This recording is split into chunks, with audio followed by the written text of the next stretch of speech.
아나운서 이혜원이었습니다. KBS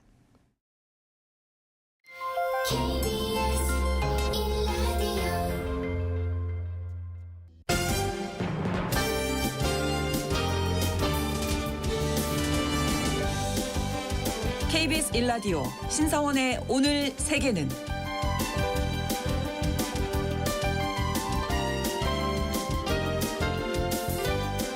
안녕하십니까. 아나운서 신성원입니다. 이스라엘과 이란의 무력 충돌이 오늘로 닷새째 접어들었습니다. 두 나라는 그동안 서로를 적대시하면서도 상대방 영토를 직접 공격하지는 않는 이른바 그림자 전쟁을 벌여왔었는데요.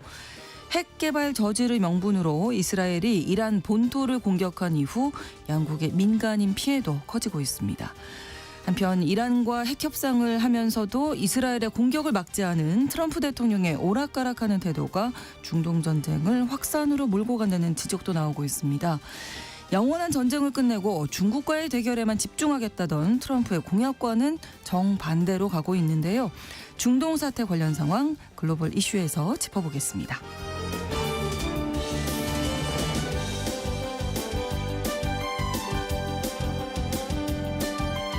오늘 주목할 국제사회 뉴스는 헤드라인 뉴스와 키워드로 정리해드립니다. 통신원 취재수첩 영국 소식 준비했습니다.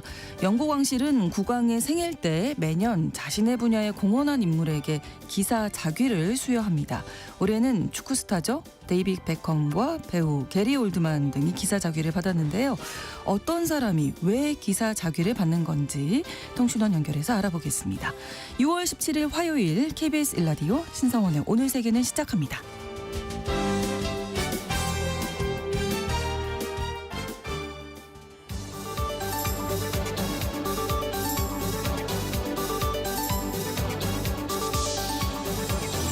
오늘 세계는 헤드라인 뉴스.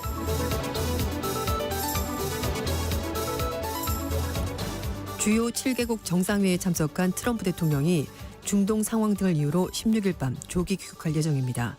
캐롤라인 레빗 백악관 대변인은 트럼프 대통령이 G7 정상회의에서 많은 성과를 거뒀지만 중동 상황을 고려해 각국 정상들과 만찬 후 귀국할 예정이라고 밝혔습니다.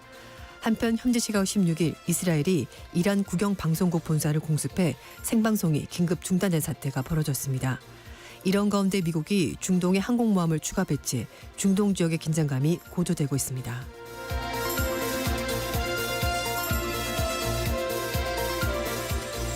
미국과 영국이 무역협정에 상호 서명했습니다. 트럼프 대통령이 지난 4월 2일 상호 관세를 발표한 이후 무역 상대 국가 체결한 첫 번째 공식 협정인데요. 이번 협정에 따라 영국에 적용되던 자동차 수출 관세가 27.5%에서 10%로 인하됩니다. 앞서 5월에 공개된 기본 합의 문서에 따르면 미국은 영국에 대한 상호 관세를 10%로 유지하고 연간 10만 대까지 영국산 자동차에 부과하던 관세를 기존 27.5%에서 10%로 낮추기로 했습니다. 철강에 대한 관세는 기존 25%에서 0%로 완전 철폐하기로 했고 그 대가로 영국은 미국산 쇠고기와 에탄올에 대해서 무관세 수입 할당량을 확대하기로 약속했습니다.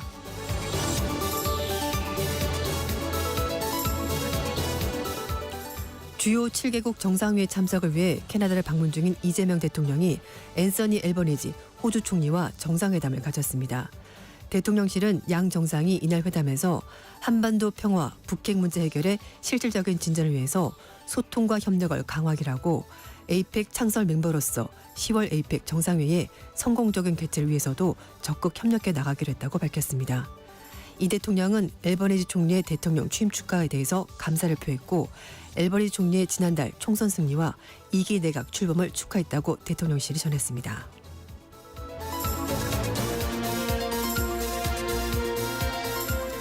중국 당국이 내수 부양을 위해 각종 소비 활성화 정책을 펴고 있는 가운데 지난달 소매 판매가 1년 5개월 만에 최대치로 증가했습니다.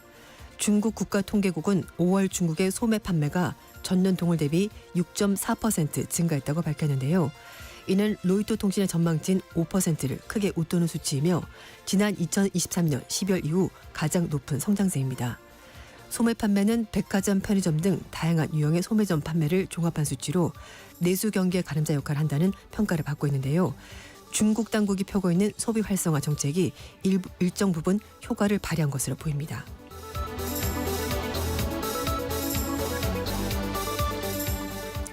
미국 유타주 솔트레이크 시티의 교회 축제에서 10대 소년이 사람들에게 총격을 가해 3명이 숨지고 2명이 부상했습니다.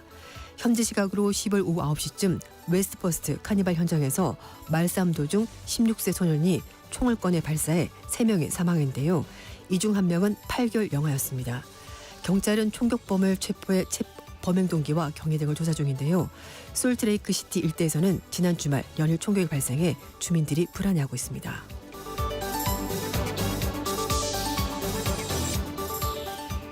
오늘의 헤드라인 뉴스 외신캐스터 조윤주 씨가 전해주셨습니다.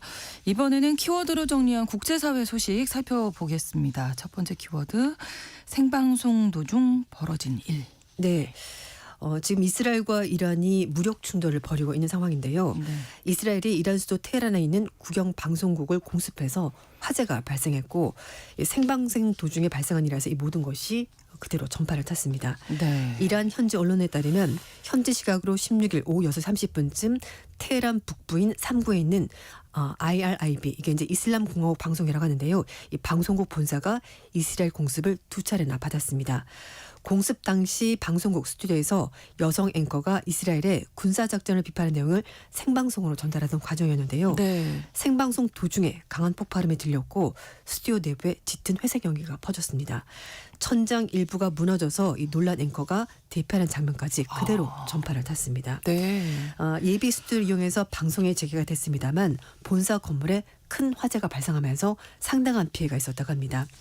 한편 공습 약 1시간 전에 이스라엘군이 인터넷 통해서 페르시아어로 이스라엘군이 앞으로 몇 시간 안에 테헤란 3구 지역에서 이란 군사시설을 공격하는 작전을 펼칠 것이라면서 현지 주민들에게 대피 경고 메시지를 발령했습니다. 네. 이 방송국 본사가 있는 테헤란 북쪽의 3구에서는요. 남서쪽으로 인접한 2구에 주 이란 한국 대사관도 있습니다. 대사관은 이날 오전에 이란 정세 상황을 감안해서 추후 별도 공지가 있을 때까지 영사 민원실 운영은 중단한다고 공지했습니다. 네, 지금 어떤 상황인지가 방송 전파를 네. 타고 그대로 방송이 됐네요. 다음 키워드, 아직은 레드라인 밖이라. 네, 트럼프 대통령이 이스라엘과 이란 간의 전쟁에 직접 개입할 생각이 없다고 밝혔습니다. 하지만 주요 7개국 정상회의 일정을 조기에 접고 기록에 올랐기 때문에 아마 좀 상황이 긴박한 것으로 보이고요. 네. 백악관 상황실에 국가안보회의 준비를 지시한 것으로 알려졌습니다. 미국 매체인 악시오스는 트럼프 정부가 이란이 미국인을 공격하지 않는 한 현재 이스라엘과 이란 무력 충돌 사태에 대해서 적극적으로 개입, 그러니까 군사 개입은 할 생각이 없다라고 밝혔다고 중동 국가들에게 이런 입장을 전했다고 합니다. 네. 악시오스는 미국의 메시지를 받은 나라들의 소식을 인용해서 트럼프 정부가 지난 15일 날 중동의 동맹국들에게 이 같은 입장을 전달했다고 보도했는데요. 이미 미국은 이스라엘의 공격에 맞서서 이란이 탄도미사일 등으로 보복 공격했을 때 이스라엘을 위해서 미사일 요격을 지원한 적이 있었습니다. 이런 가운데 미국이 항공모함 니미츠호를 베트남 입항 계획을 취소하고 중동 지역으로 보냈고요. 다수의 공중급유기를 중동 지역으로 이동시켰다고 외신이 전했습니다. 네. 이 악시오스 보도는 결국 미국이 중동의 맹방인 이스라엘 방어 지원을 넘어서서 대이란 공격에 직접적인 군사 지원은 아직까지는 할 생각이 없다는 건데 원칙을 지킨 겁니다. 그러니까 그 레드라인인 것이 바로 미국이 만약에 공격을 당한다면은 네. 미국도 개입하겠지만 아직까지는 그전까지는 개입하지 네. 않겠다라고 밝혔습니다. 미군이 중동에서 군사적 개입을 본격적으로 해야 될 긴급한 상황을 어쨌든 대비를 하고 있고요. 이란의 행동을 억제하기 위해서 여러 가지 움직임을 보이고 있긴 합니다만 이란을 공격하는데 동참할 생각은 아니라고 선을 그은 것으로 보입니다. 네. 다만 이란이 이스라엘에 대해서 대응을 좀 넘어서서 중동 지역에 있는 미군 기지를 타격하는 이런 일이 벌어진다면은 그걸 레드라인을 간주하고 미국이 개입할 것으로 보입니다. 네. 일단 이스라엘 네타냐후 총리가 이란 최고 지도자인 하메네이 제거할 수 있다 이런 입장까지 밝혔지만 이제 트럼프 대통령은 반대 입장인 거죠. 네, 맞습니다. 이 하메네이를 암살하는 군사작전을 전개할 수 있는 상황이 조성이 됐다라고 이스라엘 측에서 주장을 하고 있습니다만 네. 그러나 트럼프 대통령은 그에 대해서 반대 입장을 분명히 밝혔다고 미국 측 당국자들이 전했습니다. 이란도 미국이 이스라엘 대해서 대이란 공격에 개입하지 않는 한 미국과의 핵 협상을 재개하고 이스라엘과는 서로 적대적인 행동을 중단하길 원한다는 메시지를 제3국을 통해서 미국, 이스라엘 쪽에 전달했다고 월스트리트저널이 보도했는데요. 네. 하메네이 제거 계획을 이스라엘 측에서 세웠습니다만 트럼프 대통령이 이걸 반대해서 이스라엘 쪽에서 아직까지 시행하지 않은 것으로 전해지고 있습니다. 그렇지만 이란에 대한 그 제공권을 장악한 걸 보이는 이스라엘이 현재로서는 대이란 공격을 중단할 의사가 전혀 없어 보입니다. 트럼프 대통령은 또한 이스라엘과 이란의 긴장 완화를 촉구하는 내용의 주요 7개국 정상회의 공동성명은 서명하지 않겠다라고 입장을 밝혔다고 하는데요. 네. 이런 가운데 좀 전에 백악관이 중동 상황 고려해서 트럼프 대통령이 16일 저녁에 각국 정상들과 만찬을 마치고 나서 조기 귀국할 예정이라고 밝혔습니다. 그래서 트럼프 대통령과 이재명 대통령 회담도 좀 성사되기가 어려울 것으로 보입니다. 네. 백악관이 발표 1시간 전에 트럼프 대통령은 소셜미디어 통해서 이란에서 테헤란 전역에 즉각적인 대피를 촉구하는 메시지도 올렸습니다. 이런 가운데 폭스뉴스의 한 공동 진행자가 백악관의 조기 복귀 발표 14분 전에 소셜미디어에 글을 올렸는데요. 트럼프 대통령이 백악관 상황실에 국가안전보장회의를 준비하라고 명령했다. 이렇게 글을 올렸습니다. 네. 어쨌든 지금까지 상황을 보면 굉장히 좀 뭔가 긴박하게 돌아가는 것으로 보이는데요. 네. 한편 ABC 방송 인터뷰에서 미국이 중재에 나설 가능성을 시사하고 있긴 한데 여기서 푸틴 러시아 대통령이 중재자로 나서는 방안도 열려 있다라고 얘기가 나오면서 사실 뭐 푸틴 대통령이 지금 전쟁을 치르고 있는 사람인데 이 사람이 나서서 중재에 나서는 것이 맞냐 좀 적절하지 않다라는 비판도 있긴 합니다. 네. 어쨌든 네타냐후 총리가 이란에 대해서 핵무기 탄도미사일 프로그램이 완전히 없어질 때까지 공습은 멈출 수가 없다라고 얘기를 하고 있는데요. 트럼프 대통령이 4월 달에 이란에 대해서 60일간 기한을 두고 핵 협상을 제안했습니다만 이란이 미국의 요구를 받지 않자 이스라엘 측에서 협상 시한이 끝난 바로 다음 날 13일 날 이란에 대해서 전격적인 공습을 감행했고 이게 지금까지 이어지고 있습니다. 그렇습니다. 다음 키워드입니다. 위기는 기회다. 뭐 이런 얘기는 늘 많이 그렇죠. 합니다만 네. 최근에 인도에서 보잉 여객기가 추락 사고가 발생하면서 네. 그 여파 때문에 세계 항공기 시장에서 유럽의 에어버스가 주가가 좀 올라가고 있는 상황이 됐습니다. 미국의 보잉사는 사고 수습에 집중하면서 그 사이에 에어버스가 대규모 신규 수주를 잇따라 따내면서 주목을 받고 있는 건데요. 세계 항공 우주 박람회인 파리 에어쇼 첫날 에어버스가 여러 건의 신규 주문 계약을 따냈습니다. 그러니까 상대방이 궁지에 몰린 사이에 에어버스가 치고 나가는 건데요. 네. 에어버스는 사우디아라비아 항공기 임대업체인 아비리스로부터 A320 네오 30대 비롯해서 A350 화물기 열대 이제 이런 걸 수주했다고 하는데 계약 규모가 금액으로 따지면 70억 유로 돈으로 11조 원에 달한다고 합니다. 네. 에어버스 측은 이 계약이 앞으로 추가로 55대 그리고 이제 22대까지 좀 더 확대될 수 있다라고 설명했는데요. 이것 외에도 사우디 국영 항공사인 리야드 항공사도 A350, 100 대형 항공기를 25대 추가로 주문했다고 합니다. 뿐만 아니라 폴란드 LOT 항공사 역시 이번 박람회에서 에어버스와 처음으로 손을 잡았다고 하는데요. 네. 기존에는 미국의 보잉사 그리고 브라질에는 엠브라이러 같은 기종을 주로 샀었는데 이번에 에어버스 여객기를 40대 주문하기로 했다고 하는데 네. 최대 84대까지 확대할 수도 있다고 합니다. 한편 보잉은 이번 행사에서 새로운 주문을 내세우기보다는 사고 여파를 최소화하고 기존 고객들 지원하는 데 주력하는 모습을 보이는데요. 네. 미중 관세 전쟁 여파 때문에 보잉이 중국 시장에서 고전하고 있습니다. 이 보잉의 빈자리 역시 프랑스 에어버스나 중국의 자국산 항공기로 대체할 것으로 보이는데 에어버스가 올해 중국에서 136대 그리고 내년에 148대 항공기를 인도할 예정이라고 합니다. 보잉의 중국 시장 점유율도 점점 떨어지고 있는데요. 2018년만 하더라도 보잉은 신규 항공기 인도량의 25% 차지했습니다만 737 맥스 기종의 사고가 연이어 발생하면서 네. 이 점유율을 다 에어버스 쪽에 내뒀습니다. 그러니까 작년 기준 중국의 시장 점유율은 에어버스가 52.7%를 차지하고 있고요. 네. 보잉은 41.3%로 떨어졌습니다. 네. 사고 소식이 계속 전해지다 보니까. 네, 예. 맞습니다. 지금 인도 같은 경우는 미국, 중국에 의해서 세 번째로 큰 항공기 시장이고요. 그리고 이제 그렇군요. 점점 커질 가능성이기 때문에 아. 이렇게 양대 항공 제작사가 굉장히 눈독을 들이고 있습니다. 그렇군요. 자, 다음 키워드가 돌아가라. 너 때문에 되는 일이 없어. 맞습니다.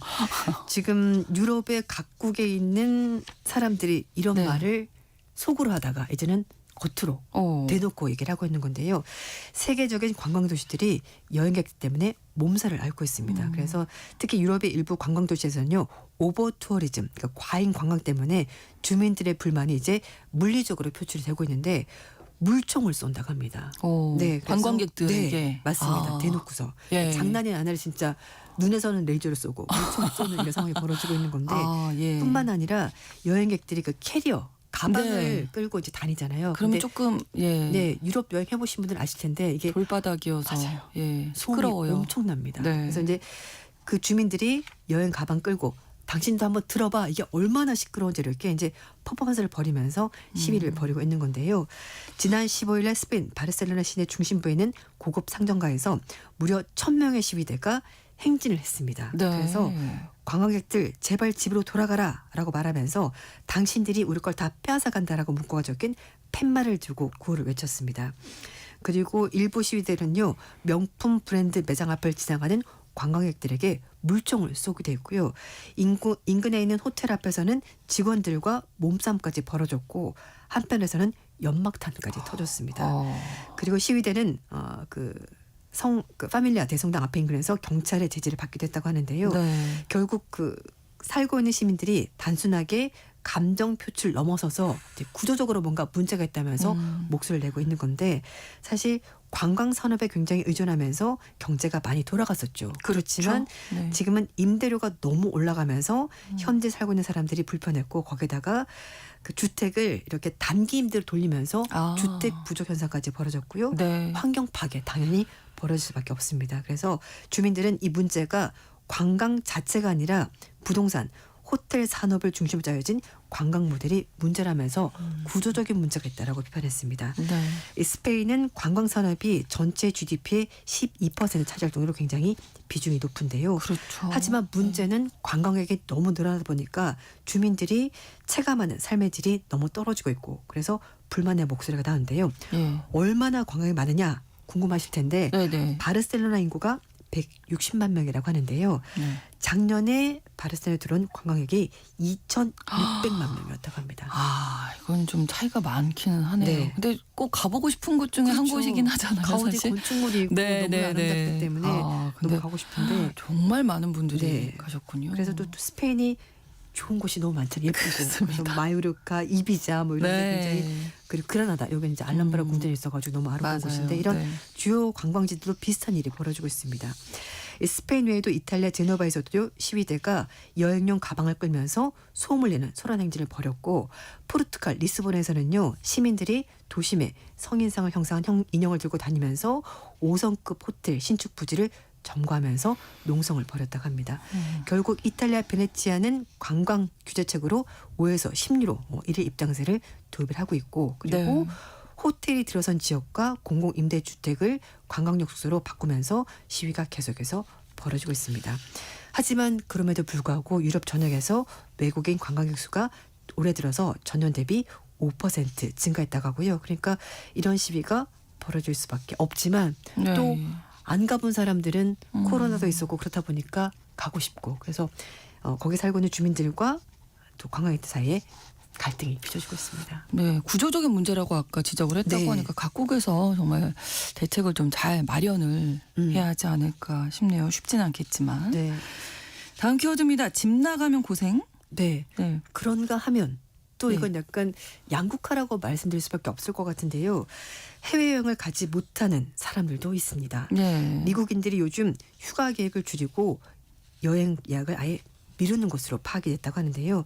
미국의 교통안전청에 따르면 지난 90일간 미국 공항 이용객 수가 전년 동기 대비 크게 줄어들었다고 합니다. 코로나19 대유행 절정기 이후에 처음으로 항공 교통량이 감소한 거라고 하는데요. 네. 미국 노동통계국 발표에 따르면 4월 달부터 5월 달까지 항공권과 호텔 숙박료도 계절 조정 기준으로 하락했다고 합니다. 트럼프 대통령의 무역 전쟁 때문에 인플레이션, 물가가 많이 올랐고요. 여기에다가 실업에 대한 걱정이 커지면서 사람들이 소비를 줄이면서 여행을 안 가는 거라고 하는데요. 네. 뱅크 오브 아메리카가 신용카드, 직불카드 지출을 분석을 해봤더니 모든 소득 수준에서 미국 소비자가 지난 5월 달까지 1년 동안 전년 동기 대비해서 숙박비 항공료 지출을 줄였습니다. 그러니까 여행을 안 가는 겁니다. 그러네요. 그리고 특히 여행을 간다고 하더라도 해외가 아니라 국내, 그러니까 자동차 저가가 잠깐 갈 수 있는 곳으로 간다고 하는데요. 특히 저소득층의 가구에서 여행 지출이 크게 줄었다고 합니다. 근데 부유층은 뭐 어차피 돈이 있으니까 어딘 가는데 사실 이제 생활비가 빠듯하다 보니까 그렇죠. 여행을 네. 못 가는 것으로 보이는데요.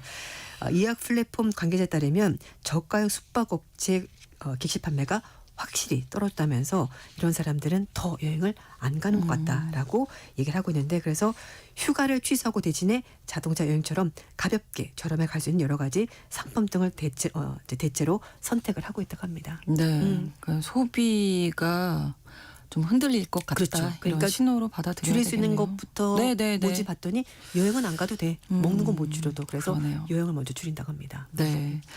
자, 다음 키워드. 이 의자는 가구가 아닙니다. 네. 침대는 가구가 아닙니다라는 광고 문구가 한때 유행한 적이 있었는데요. 네.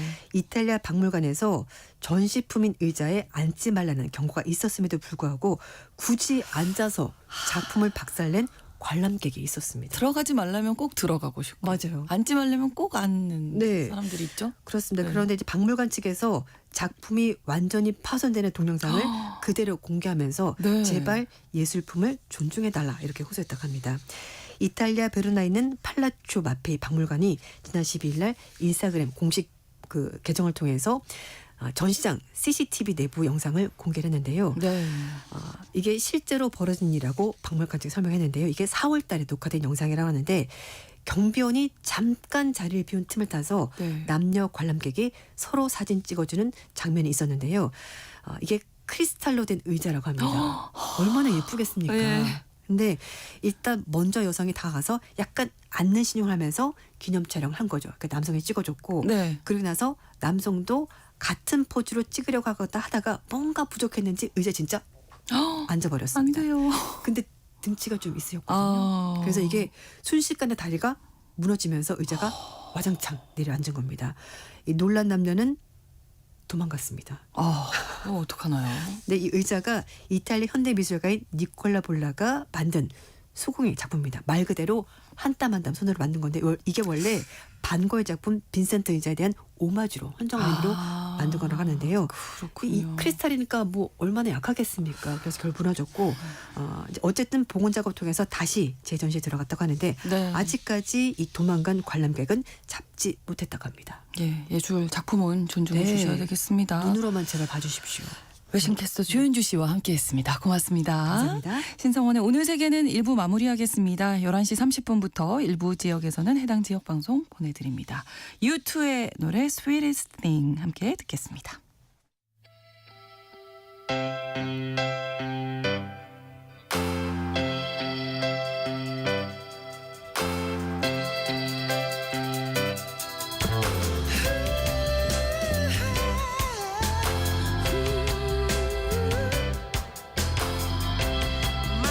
Throws me like a rubber ball. Oh, the sweetest thing. But she won't catch me or break my fall. Oh, the sweetest thing. Baby's got blue skies up ahead, but in this rain cloud, you know she wants dry kind of love. Oh, the sweetest thing. I'm losing you. I'm losing you.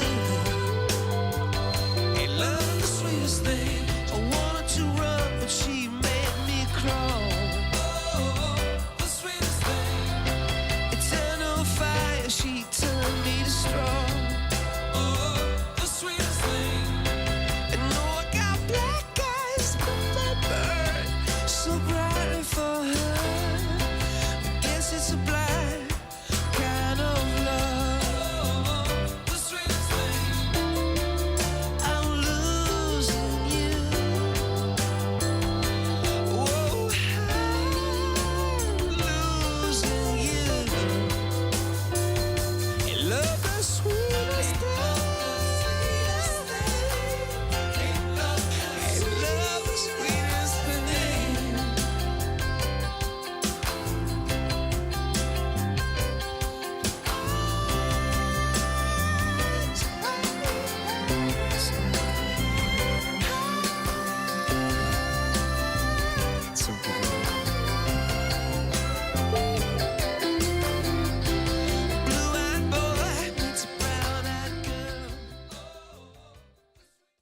지금 시각은 11시 30분입니다. KBS Ladies and gentlemen. 국제사회의 다양한 뉴스를 한눈에 KBS 1라디오 신성원의 오늘 세계는 세계를 바로 보는 최소한의 투자입니다.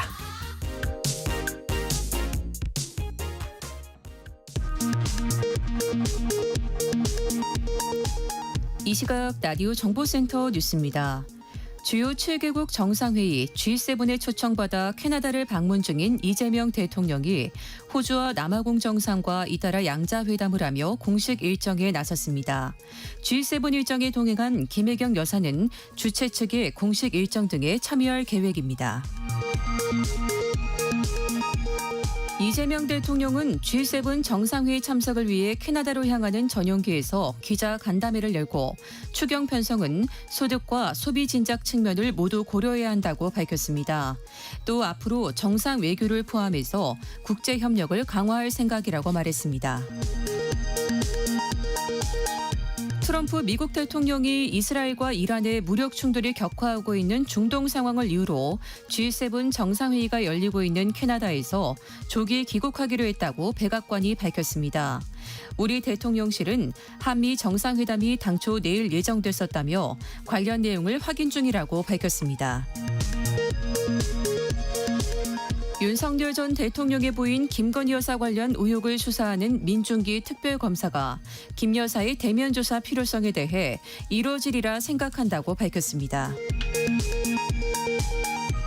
더불어민주당 김병기 당대표 직무대행 겸 원내대표는 취임 뒤 첫 원내대책회의를 열고 비화폰으로 대통령실과 내통해온 심우정 검찰에게 더 이상 내란 수사를 맡겨둘 수 없다며 특검으로 내란 세력을 신속히 재구속하고 엄하게 처벌해야 한다고 강조했습니다.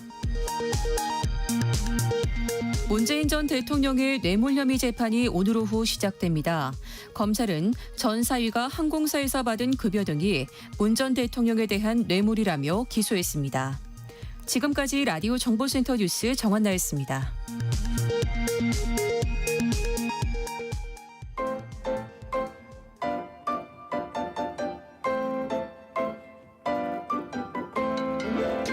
통신원 취재 수첩.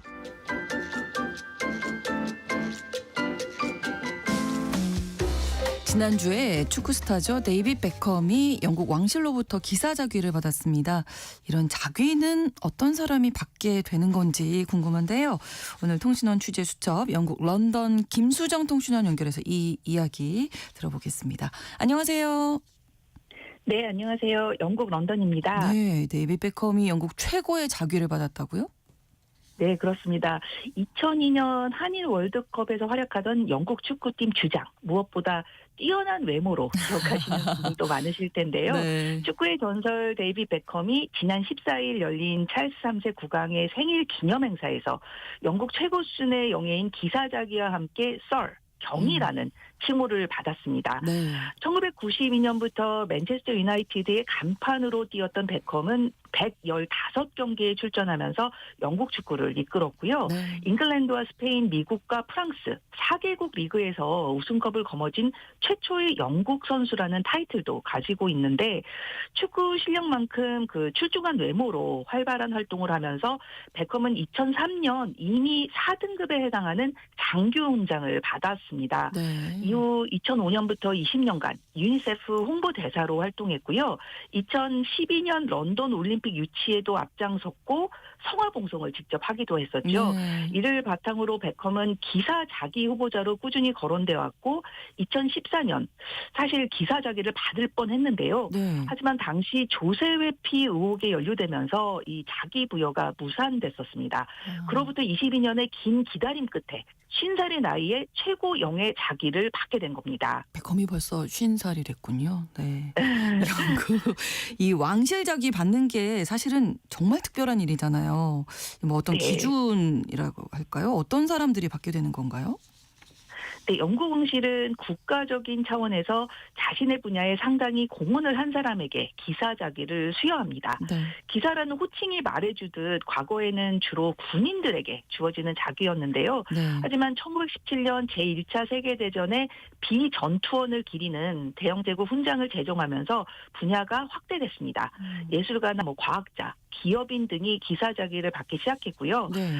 비틀즈의 멤버 폴 맥카트니와 링고 스타, 엘튼 존과 안소니 홉킨스, 알렉스 퍼거슨 그리고 뮤지컬 제작자인 앤드류 로이드 웨버도 기사자기를 받았습니다. 네. 영화 007 시리즈로 유명한 그 주디 덴치처럼 네. 자기를 받은 여성은 대임이라는 칭호를 받게 되는데요.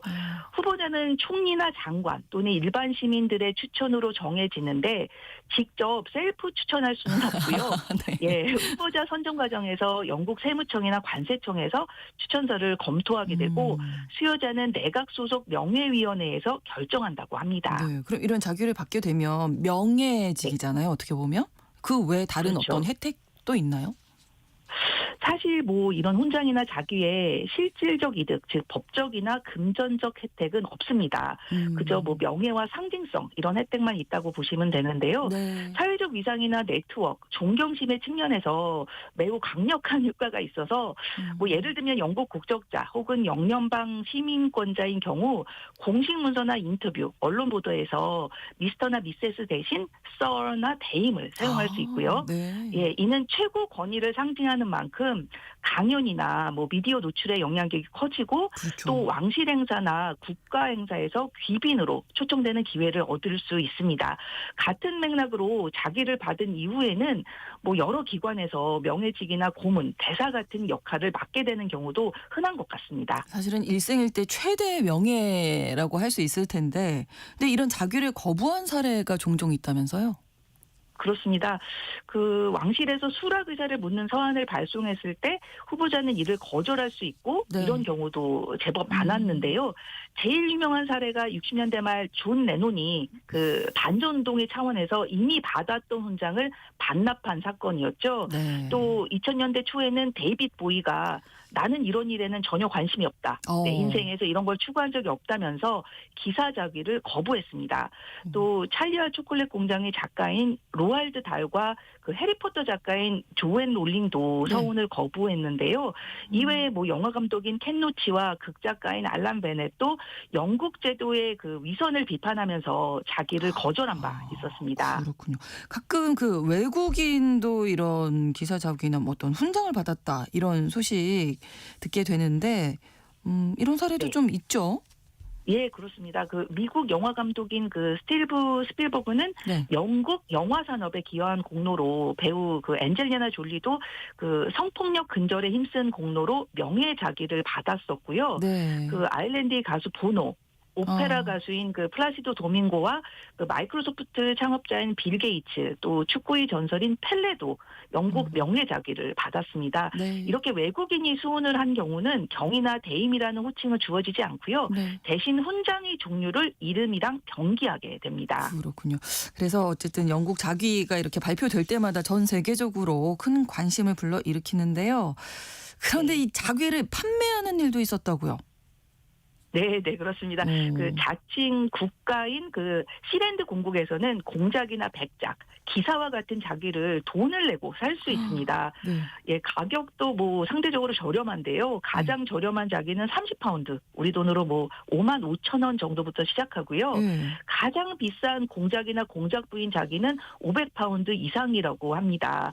자기를 구매하면 증서와 국기를 포함한 기념 패키지를 받게 되는데 네. 사실 시랜드 공국은 실제로 영국 동해안에 있는 도시 입스위치에서 그 11km 떨어진 바다 한복판에 있는 작은 공간이고요. 네. 제2차 세계대전 중에 영국이 건설한 해상 요새 중에 하나로 1967년 영국군 소령 출신인 테디 로이 베이치라는 사람이 이곳을 점령하고 독립국가를 선포했다고 합니다. 네. 네, 당시 영국 해군은 강제 퇴거를 시도했지만 이듬해 영국 법원이 시랜드는 공해상에 있어서 영국 법률에 적용받지 않는다 이렇게 판결을 해서 이 충돌이 좀 잠잠해졌는데요. 네. 법적으로 인정받은 독립국가는 아니지만 네. 이 공국이 발행하는 자기가 독특한 선물, 농담용으로 인기라고 합니다. 네네. 또 뭐 진짜 귀족을 향한 동경심이나 욕망으로 욕망을 대리 만족시켜준다는 이유로 진지한 구매도 많다는데요. 네. 물론 이걸 산다고 실제 국가가 인정하는 뭐 법적 자규나 귀족 신분이 되는 건 아니고요. 네. 말 그대로 기념품 수준 이런 상징적인 타이틀입니다. 네, 재밌는 일도 많네요. 네, 오늘 소식 네. 잘 들었습니다. 고맙습니다. 네, 감사합니다. 영국 런던에서 김수정 통신원이었습니다.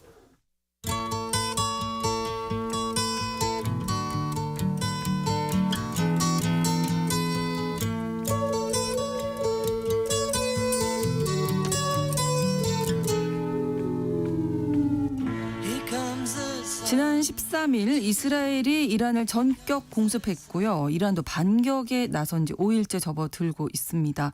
중동의 최대 강국인 이란과 이스라엘의 충돌, 중동의 지정학뿐만 아니라 도널드 트럼프 행정부의 대외 정책 등 국제 정세에도 큰 영향을 미치고 있는데요. 오늘 글로벌 이슈에서는 이란 이스라엘 무력 충돌의 배경과 파장에 대해서 이야기 말씀 나누겠습니다. 한겨레 신문 정의길 선임 기자 오늘도 나오셨습니다. 어서 오십시오. 안녕하세요. 네. 자, 일단 이스라엘이 이란을 왜 공격했는지, 왜 지금 공격했는지가 궁금해요. 이스라엘은 2000년대 이후 본격화된 이란의 핵 개발이 자신들에게 최대 안보 위협이다 이렇게 주장해왔습니다. 네. 베냐민 네타냐후 총리도 13일 공격을 시작하고 나서 이란 핵 개발과 미사일 능력이 자신들에게 두 개의 실존적 위협이다 이렇게 말을 했죠. 이 때문에 이스라엘은 20년 전부터 이란 핵시설을 폭격을 해가지고 제거해버리겠다는 공언을 해왔습니다. 네. 이번에 딱 이제 진짜로 단행을 했는데 여러 가지 배경이 있습니다. 이스라엘은 지금까지 협상으로는 이란의 핵 개발 능력을 저지할 수 없다 이렇게 주장해 왔습니다. 그런데 버락 오바마 전 미국 행정부는 2015년에 이란과 협상을 해서 이란의 평화적인 핵 개발과 사용은 허용한다. 대신에 무기를 만들지 말아라. 핵무기는. 그리고 나서 이란에 대한 제재를 해제해 줬습니다. 이런 네. 합의가 포괄적 공동 이행 계획이라는 것입니다. 미국뿐만 아니라 유럽연합 이런 국가들 안전보장이사회 전체 국가들과 다 이란이 맺은 국제적인 협약입니다. 네. 근데 이스라엘은 이 협정이 이란의 핵 능력만을 신장시켜 줄 것이라고 계속 반대해 왔습니다. 트럼프가 2016년 미국 대통령에 취임했습니다. 트럼프는 강력한 친이스라엘 성향이어서 2018년 들어서 이 협정을 일방적으로 파기해 버렸습니다. 네. 그리고 대이란 지지를 다시 강화했습니다. 그리고 협정을 다시 맺자 얘기를 했는데 이란은 이를 거부하고 그러면 우리는 이제 우라늄 농축을 할 수밖에 없다고 계속 진전시켜 왔습니다. 그래서 바이든 행정부가 새로 들어서고 나서 이란과 핵 협정을 다시 맺으려고 했는데 실패를 했습니다. 네. 이번에 트럼프가 다시 재집권하고 나서는 지난 4월 12일에 베냐민 네타냐후 이스라엘 총리와 회담하는 도중에 갑자기 이란과 네. 협상을 재개하겠다 맞아요. 발표를 했습니다. 네. 그리고서 60일 시한을 설정을 했었죠. 근데 그 60일 시한이 지난 12일로 끝났습니다. 그런데 그렇다고 해서 미국이 물론 협상을 종료한 건 아닙니다. 네. 근데 그 다음 날 이스라엘이 공격을 해버린 거죠. 하는 거군요. 협상 시간 끝나게 기다렸다가 공격한. 거의 그런 네. 모양새죠. 예. 근데 이스라엘이 이란을 공격한 이유가 더 있을 것 같아요. 그렇죠. 그 외에도. 이스라엘이 이번에 20년 동안 벼르던 공격을 단행할 수 있던 배경은 가장 큰 이유가 이란과 그 동맹국이 가자전쟁 이후로 심각하게 약화됐기 때문입니다. 네. 가자전쟁 와중에서 이스라엘은 하마스를 약화시키고 네. 레바논의 헤즈볼라를 지도부를 제거해서 무력화시키고 시리아의 아사드 정권은 이 동맹들인 하마스와 헤즈볼라가 약화되니까 그 도움을 못 받으면서 반군에 의해서 무너져 버렸습니다. 네. 또 이스라엘은 지난해 2차례나 이란을 공습해가지고 이란의 방공망 상당 부분을 파괴해 버렸습니다. 이스라엘 입장에서는 주변에서 자기네 발목을 잡던 하마스, 헤즈볼라, 시리아가 사라지고 나고 또 이스라엘 그 중간에 있는 나라들인데 마음대로 이제 이란까지 날아갈 수가 있게 된 거죠. 네. 그래서 이란을 거침없이 이제 공격할 수 있게 된 거죠. 그렇군요. 자, 그러면 이번 이 이스라엘의 이란 공격 성공했다고 볼 수 있을까요? 단기적 전실 속으로는 아주 큰 성공이라고 할 수 있죠. 닷새 동안 전투기 미사일 드론 등을 동원해서 이란 군지부, 핵시설 등 중요시설, 미사일 기지 등 군시설, 정유시설 등 경제시설 모두를 갖다 공격했습니다. 네. 특히 이란군 모하메드 바게리 총참모장 최정예인 혁명수비대의 후세인 살라미 사령관 등 최고의 군지휘관들이 개전 첫날 모두 제거됐습니다. 한 군지휘관 한 5명에서 6명, 많으면 20명 가까이가. 세계 역사상 개전 첫날에 이렇게 군지휘관들이 제거된 건 아마 처음 있는 일이죠. 게다가 또 나탄즈 우라늄 농축시설, 이스파한 우라늄 전환시설, 포르도 농축시설도 모두 타격을 받았습니다. 나탄즈와 이스파한에 있는 핵시설은 상당한 피해를 보았고 방사능도 내부 노출됐다고 합니다. 네. 또 타브리지 케르만샤 미사일 기지를 비롯해 다수의 방공 드론 기지, 테헤란 및 피란샤르 인근의 혁명 수비대 군사시설 등이 공격을 받아서 기능들이 심각하게 제한됐습니다.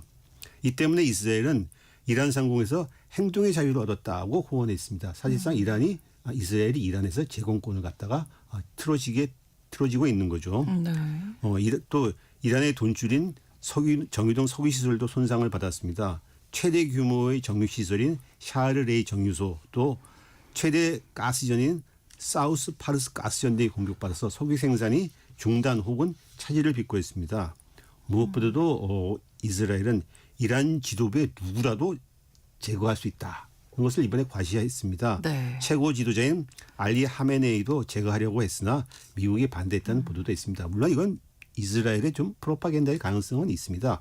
어쨌든 이스라엘은 이번 작전에서 모사드 기관이 미리 잠입해서 군지휘관의 소식을 정확히 파악하고는 드론 등을 이용해서 정확히 타격해서 암살시켜버렸습니다. 누구도 할 수 있다 우리는 이제 보여준 거죠. 네. 그러니까 지금 이스라엘의 목표이자 명분은 핵시설, 이란의 핵시설을 완전히 파괴하겠다, 핵개발 못하게 하겠다 그렇습니다. 이런 내용이잖아요. 이게 성공할 수 있을까요?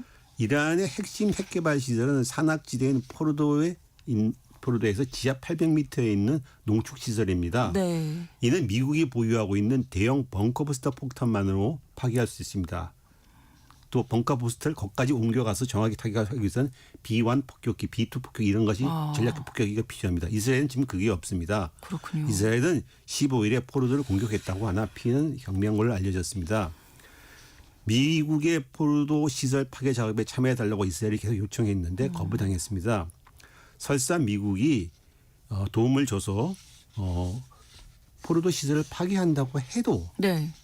이란은 시간이 물론 걸리겠지만은 핵을 다시 개발할 인력이나 국력이 있습니다. 그동안 미국과 이스라엘은 이란 원자력 컴퓨터에 바이러스를 주입하거나 핵과학자를 암살하는 등 수많은 사보타지 공격을 벌였습니다. 그래서 핵 개발을 일시로 저지하기는 했습니다마는 네. 결과적으로는 결국 이란의 핵 개발 의지만을 더 강화시켜주고 핵 개발 노력이 더 커져왔습니다. 미국이 이란 핵시설 불능화나 최고 지도자 제거에 나서지 못하는 것은 부정적인 영향이 있기 때문이죠.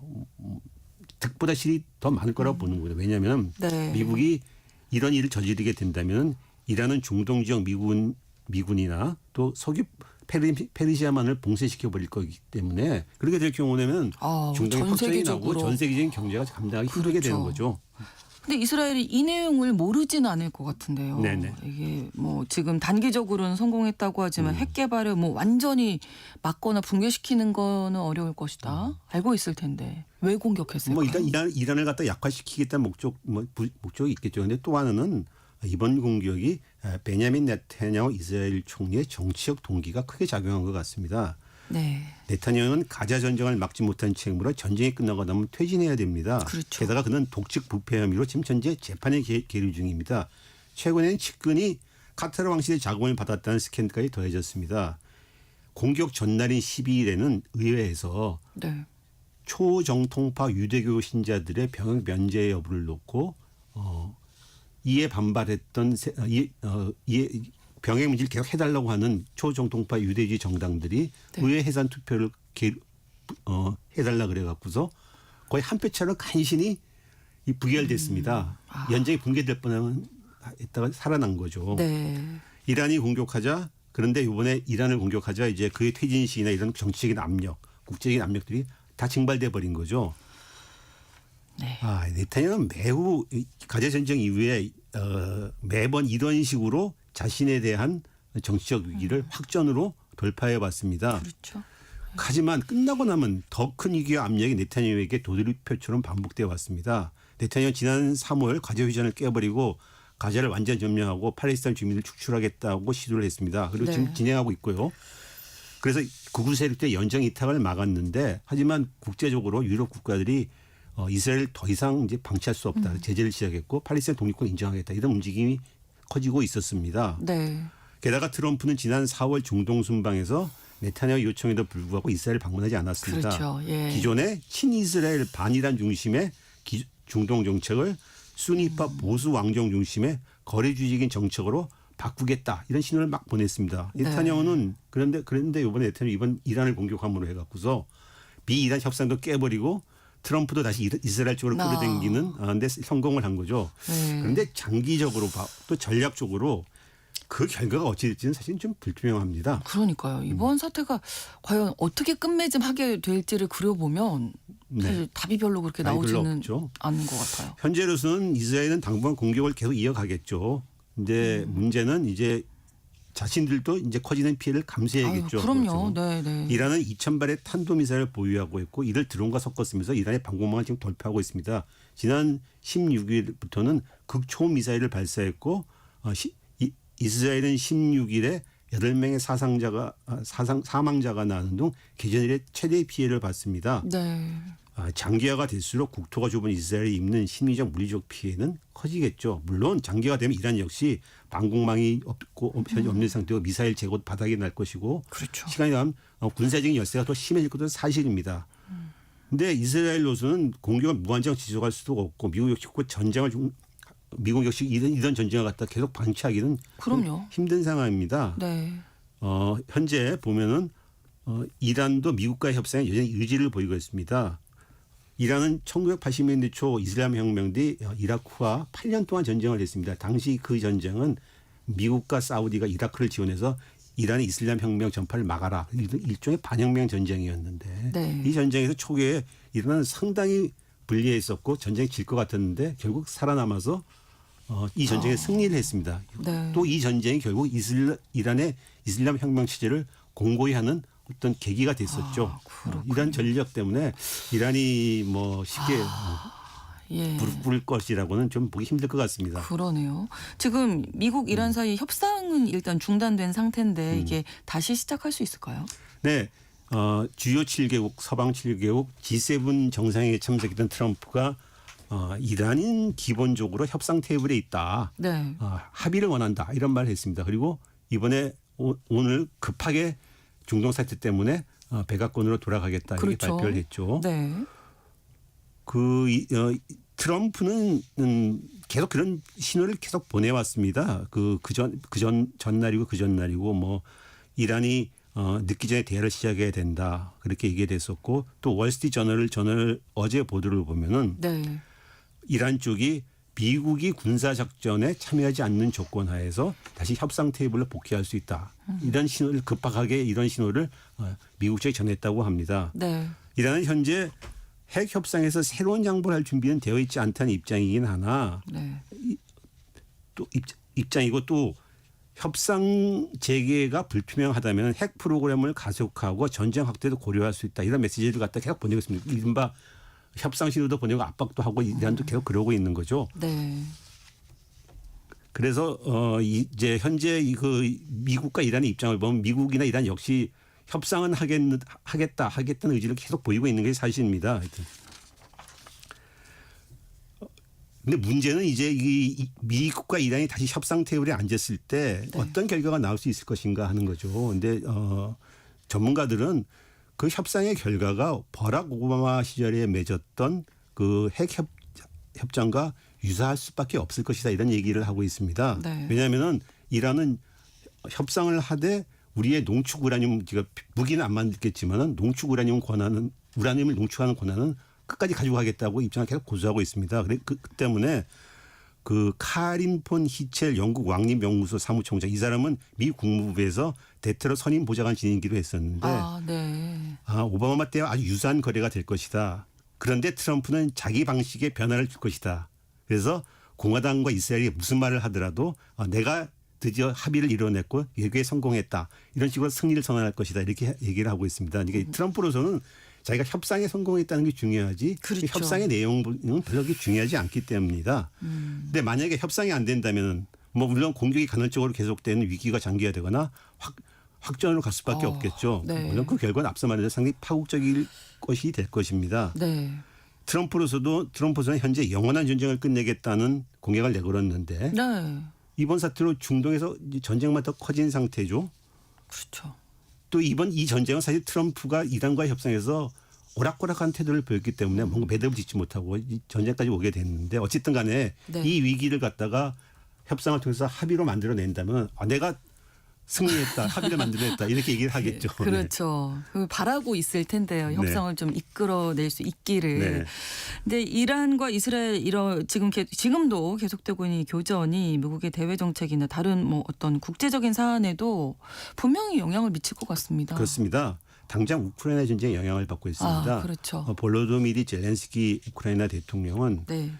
이스라엘의 이란 공격 전에 이미 미국이 자신들에게 배치하려 했던 2만 기의 방공 미사일을 이스라엘 쪽으로 돌려버렸다 이런 얘기를 했습니다. 이 얘기는 무슨 얘기냐면 미국이 이제 전력을 우크라이나 지원이나 이런 데 신경 써서 이스라엘 쪽으로 돌리고 있기 때문에 우크라이나 전쟁이 이제 러시아의 공세 주도로 넘어가게 됐다는 얘기죠. 네. 트럼프는 우크라이나 가자 전쟁을 끝내고 중국과 대결을 하기 위해서 인도 태평양 쪽에 국력을 집중하려고 했는데 네. 이번 중동 확전은 오히려 미국의 중동 수용을 더 깊게 하고 있죠. 영원한 전쟁을 끝내겠다. 새로운 전쟁을 하지 않겠다. 해외 전쟁에서 미국의 개입을 끝내겠다. 그렇죠. 트럼프의 공약은 이제 오히려 또 최악의 결과를 치달을 수 있게 된 상황이죠. 이런 이유로 해서 트럼프가 이번 사태를 무한히 방치할 수는 없을 것입니다. 외신들은 두 가지 길이 있다. 네. 협상하거나 미국이 참전해서 벙커버스터 폭탄을 터뜨리거나 두 가지 네. 항이 있는데 벙커버스터 폭탄을 터뜨린다는 것은 현재로서는 참 어렵죠. 어렵다고 네. 보여집니다. 알겠습니다. 좀 협상으로 끝낼 수 있기를 좀 바라봅니다. 한겨레 신문 정혜기 선임 기자와 함께했습니다. 오늘 고맙습니다. 감사합니다. KBS 라디오 신성원의 오늘 세계는 내일 다시 뵙겠습니다. 고맙습니다.